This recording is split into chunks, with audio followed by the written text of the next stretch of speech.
My last couple of videos have been against a person who is against Stop Killing Games, which may have led some of you to believe that I am on Stop Killing Games' side. And I am. Gotcha! I had you going there for a second, didn't I? At its most basic level, I am highly sympathetic to the cause of preserving cultural artifacts. Additionally, I am on board with their current petitioning of governments. And actually, I would be a supporter even if it were as messed up as Mr. Figtree wants you to believe it is. It actually does not matter to me one lick if he's correct about the potential outcomes, and they even come to pass. Is it because I want live service games to go away? It's fun to say yes, GigaChad, but my personal reason is even simpler than that, and more general. It's more radical and I don't expect most people to be on board, but it goes like this.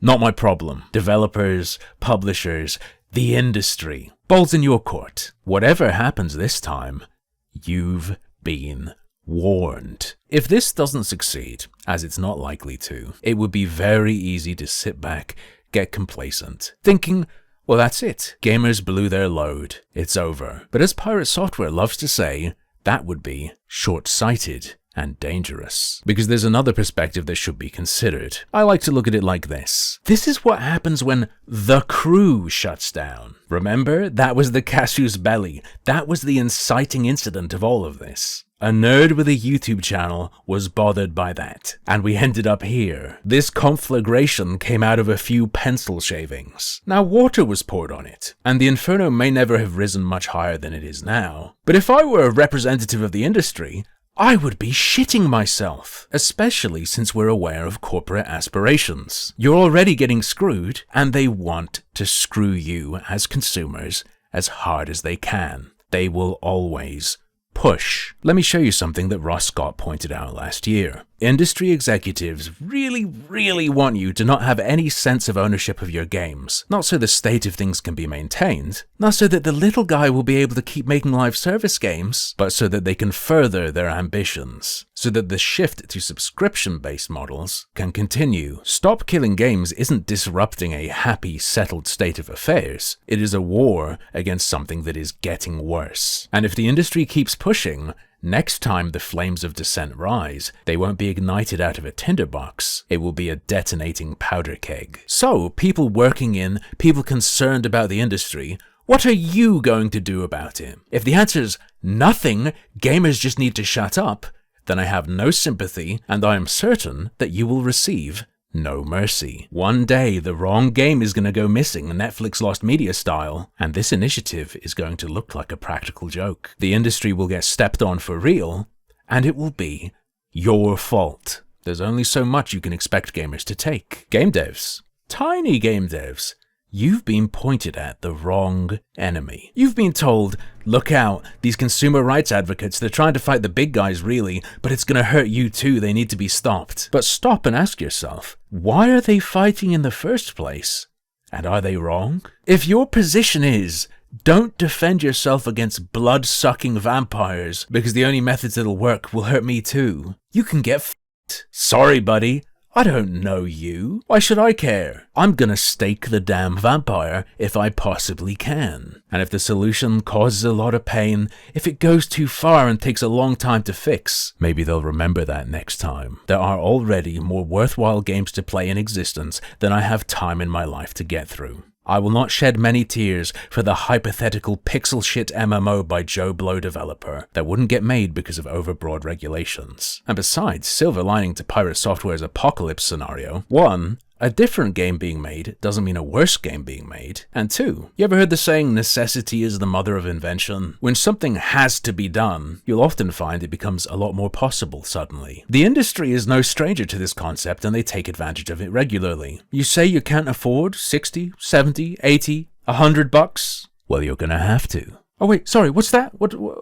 You can't afford an end-of-life plan for your game? Are you sure? Let's test it. If I can't afford to buy a game that is priced in a way it needs to be to do right by you, boo-hoo, I don't get to play it. Likewise, if you can't afford to produce and sell a product that respects consumers and their rights, maybe you shouldn't be making it. Gamers have sacrificed enough for the good of gaming and the good of the industry.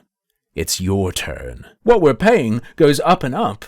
What we're actually buying with our money goes down and down. Not just in terms of quantity, but the very nature of the deal gets worse and worse. You should start playing fairly now, or gamers are going to have to go to Dad, and he's going to get his belt out. Oh no, don't do that! Dad's a drunk, he's crazy, he's dangerous. He's going to go too far, he might strangle us to death. Yup. I am somewhat sympathetic to general distrust of legislators. However, you can paint Stop Killing Games as governmental tattletales all you want, but it's your ass on the line, so you should probably come up with a better strategy. Clapping like seals for the most hateable man to ever deep-throat a condenser mic isn't always gonna cut it. I've been feeling a bit preachy this week, maybe I should have worn a suit, but I only have one more thing to address the gamers with, so my t-shirt and shorts will do. We're going to talk about Pirate Software one more time, and we're going to imagine that it approached this with candor and good faith, which would have resulted in my previous 2 videos never being made, but I still would have had something to say. Were you guys ever into Warhammer 40k? Maybe you are now. I only collected Chaos Orcs and Necrons in my teens, but I still remember a little bit about it now. There's this army and species called the Tyranids. There's this hive mind that spits out specialized life forms, one of which is the Gene Stealer. It infiltrates planets inhabited by sentient life, infects them, turning them into hybrids, and forms cults so that when the big bads come, the populace can't defend themselves as well. I'm not suggesting conspiracy, as some do. I think he just fits this role naturally, but the part Pirate Software plays in this clash is that of the Gene Stealer, infecting consumers with concerns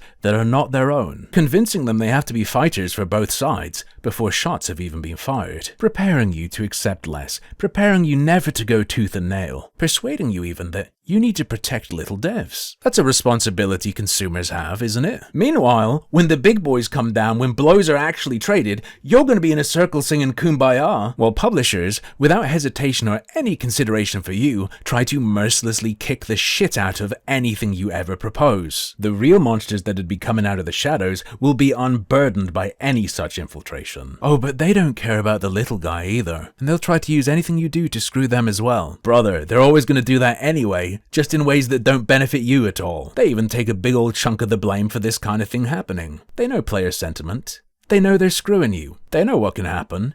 They don't care. After decades of these dickheads piling the camel's back high with shit, you're being lectured on the dangers of just adding a little piece of straw up there. It is okay, it is good even, to fight for yourself and what you think is right. The problems doing that might cause are a result of the situation others have created. You're allowed to break the bear trap you've been snared by, even if it is a very valuable bear trap. Even if you could have avoided it, and even if it's been totally normal up until this point for people to leave bear traps lying around. Maybe, just maybe, it shouldn't be normal. But, as usual, that's just another one of my harmful opinions.